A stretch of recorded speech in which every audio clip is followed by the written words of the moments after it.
नमस्कार आप सभी का, मैं स्वाति और आप देख रहे हैं Asian sky news. Parliament session 2024 live. पूरी दुनिया में हो रही है लोकसभा चुनाव की चर्चा। संसद में राष्ट्रपति द्रौपदी मुर्मू का अभिभाषण शुरू।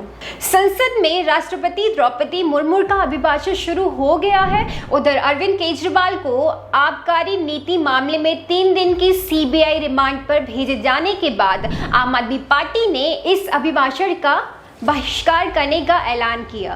संसद में राष्ट्रपति द्रौपदी मुर्मू एनडीए सरकार के गठन के बाद अपना पहला अभिभाषण दे रही हैं। राष्ट्रपति ने कहा कि पूरी दुनिया में भारत के लोकसभा चुनाव की चर्चा हो रही है। उन्होंने कहा कि ये लोकसभा भारत की नई ऊंचाई की गाथा लिखेगी। इस बीच इसको लेकर राजनीति भी तेज हो गई है। आज राज्यसभा की कार्यवाही भी शुरू होने वाली है। वहीं विपक्ष के कुछ नेता दूसरी ओर सदन से सेंगोल को हटाने की मांग कर रहे हैं। आम आदमी पार्टी ने अरविंद केजरीवाल की गिरफ्तारी को लेकर राष्ट्रपति के अभिभाषण का बहिष्कार किया। आप नेता संजय सिंह ने कहा, दिल्ली के साथ क्या हो रहा है यह सब जानते हैं कि ईडी के मामले में मुख्यमंत्री केजरीवाल को जमानत मिलने से ठीक पहले सीबीआई ने उन पर दूसरा मामला डाला। यह तानाशाही है। आज यह 220 पर पहुंचे, अगले चुनाव में 24 आएंगे। केजरीवाल की गिरफ्तारी को लेकर हम राष्ट्रपति के अभिभाषण का बहिष्कार करेंगे। अगले 5 साल का रोड मैप प्रस्तुत कर सकती है राष्ट्रपति। मुर्मू राष्ट्रपति भवन से घुड़सवार अंगरक्षक के साथ संसद भवन पहुंचे।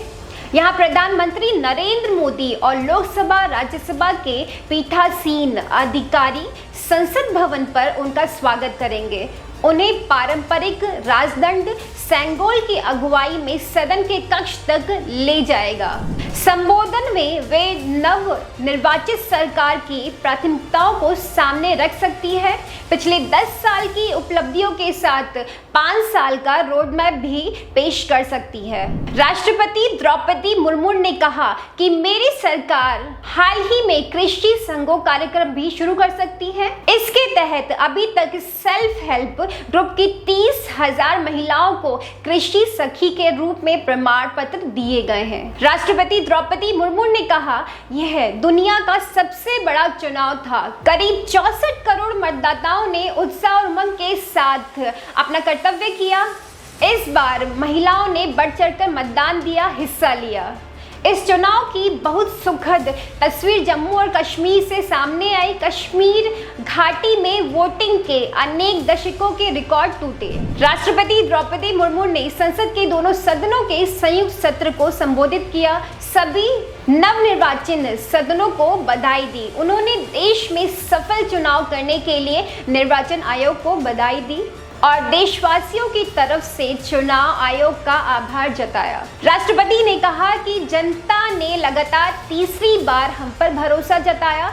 मेरी सरकार को निरंतर विश्वास है। संविधान के अनुच्छेद 87 के मुताबिक राष्ट्रपति को प्रत्येक लोकसभा चुनाव के बाद सत्र की शुरुआत में संसद के संयुक्त सत्र को संबोधित करना जारी किया। राष्ट्रपति हर साल संसद के पहले सत्र में दोनों सदनों की संयुक्त बैठक में संबोधित करते हैं। राष्ट्रपति के अभिभाषण के माध्यम से सरकार अपने कार्यक्रम और नीतियों की रूपरेखा प्रस्तुत करती है।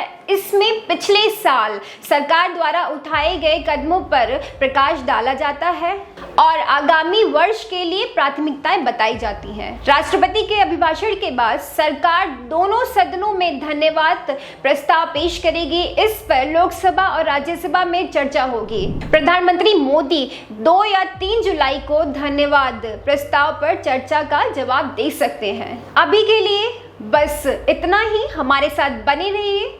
मैं स्वाति और आप देख रहे हैं एशियन स्काई न्यूज।